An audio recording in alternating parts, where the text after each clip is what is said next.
What's going on, everybody? This is Alex back with another video, and today it's gonna be a review of the OnePlus X.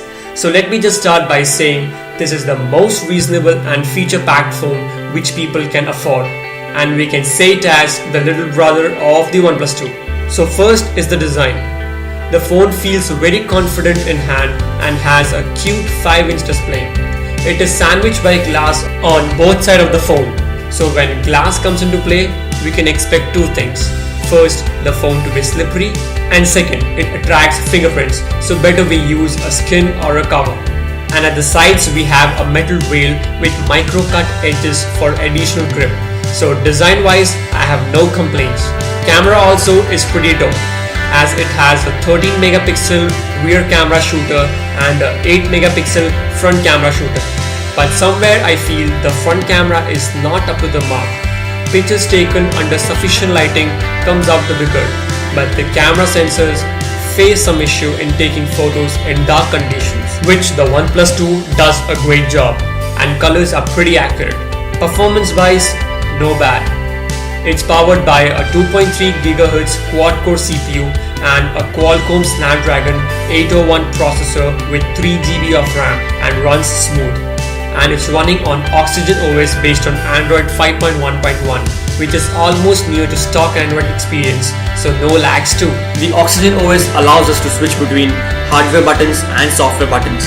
And if we choose to use hardware buttons, let me tell you, the buttons are not backlit, and I personally find it a little difficult to locate the buttons, but it can improve if we get used to the device. Similar case is with the volume and the power button. It is placed a bit down than the regular devices, and here also I press the volume down button thinking it to be power button. But these problems are easily solvable upon more usage. Here is the performance test results of both the OnePlus X and the OnePlus 2 carried in Geekbench, and which justifies my previous statement, which was OnePlus X is the little brother of OnePlus 2.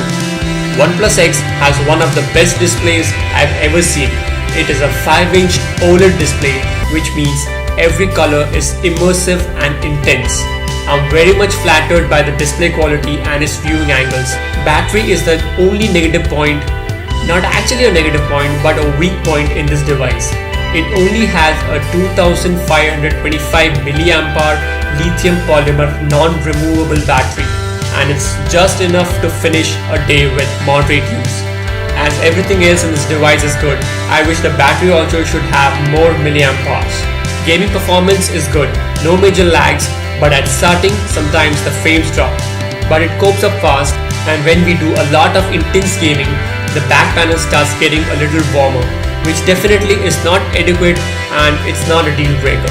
The gestures are still there, like double tap to wake up and V for flashlight, and also the continuity of alert slider functionality.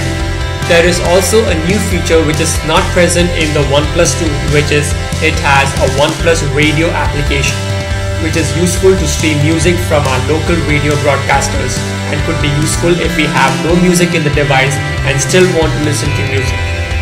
One more cool thing is that it has an ambient sensor, which means if we wave our hand over the device, the screen would be on and whatever new notifications we have, that can be viewed. And yeah, this also has a shell feature, which is an amazing way to keep all your recent apps, frequent contacts, and all in one place. And about the downside of the device I was talking about, there is a couple of things I would like to share. No fingerprint sensor, no 5 GHz Wi-Fi compatibility, no NFC, no wireless charging, no quick charging, no optical image stabilization. Yup, enough no's, right? But it shouldn't affect you if you don't use any of these. And the company had to do this just for the reason cost cutting. So that's the reason the phone is way under $250. So yeah, this wraps up the episode. I hope you enjoyed, and I'll see you guys later.